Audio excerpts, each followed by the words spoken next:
വചനത്തിലെ നമുക്ക് ആകെയുള്ളൊരു പ്രത്യാശ ഇതാ. ആ സമയത്താ ഇന്നത്തെ കാലത്ത് പുനരുത്ഥാനമില്ല, കർത്താവിൻ്റെ മടങ്ങിവരവില്ല. Praise the Lord. ഇങ്ങനെ പഠിപ്പിക്കുന്ന ദുരുപദേശക്കാർ എഴുന്നേറ്റ് വരുന്നത്.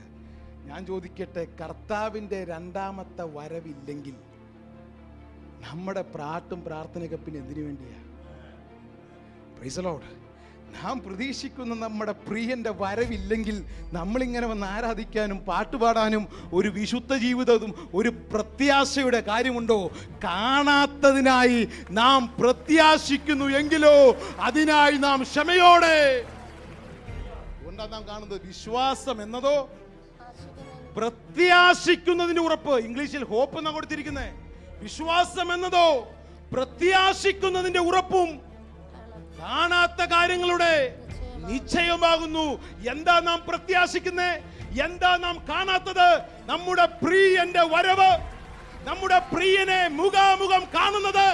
ആ പ്രത്യാശ നമ്മുടെ ഉള്ളിലുണ്ടെങ്കിൽ വിശ്വാസം എന്നതോ പ്രത്യാശിക്കുന്നതിന്റെ ഉറപ്പ്.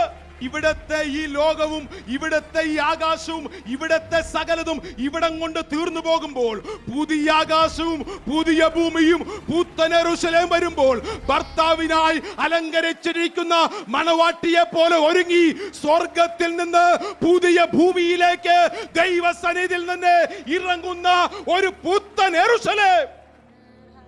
അതിനു വേണ്ടിയാ നാം ഓരോരുത്തരും കാത്തിരിക്കുന്നത്. ആ നാളും നാഴികയും നമുക്ക് അറിയില്ല. നമ്മുടെ വീട്ടിലേക്ക് വിളിക്കാണ്ട് പെട്ടെന്ന് ഒരാൾ വന്നാൽ എങ്ങനെ ഉണ്ടാവും? പെട്ടെന്ന് പുറത്തൊരാൾ വന്ന് ഹോളിംബെൽ അടിച്ചു, നമുക്ക് ഫോൺ വരുവാ, ഞാൻ പുറത്തെത്തിയിട്ടുണ്ട് കേട്ടോ, വാതിൽ തുറന്നോ. വീട്ടിലൊരാൾ വരുമ്പോൾ വിളിച്ചിട്ട് പറഞ്ഞു വന്നാൽ നമുക്ക് സന്തോഷമാണ്. പ്രൈസ്. അന്നേരം നമുക്ക് നല്ല സമാധാനമാണ്.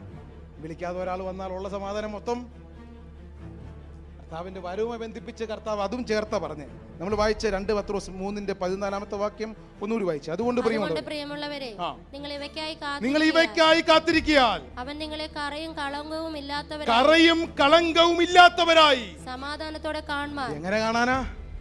സമാധാനത്തോടെ ദൈവത്തിൽ നമ്മെ കാണണം. കർത്താവിന് സമാധാനക്കുറവൊന്നുമില്ല. നമ്മുടെ സമാധാനം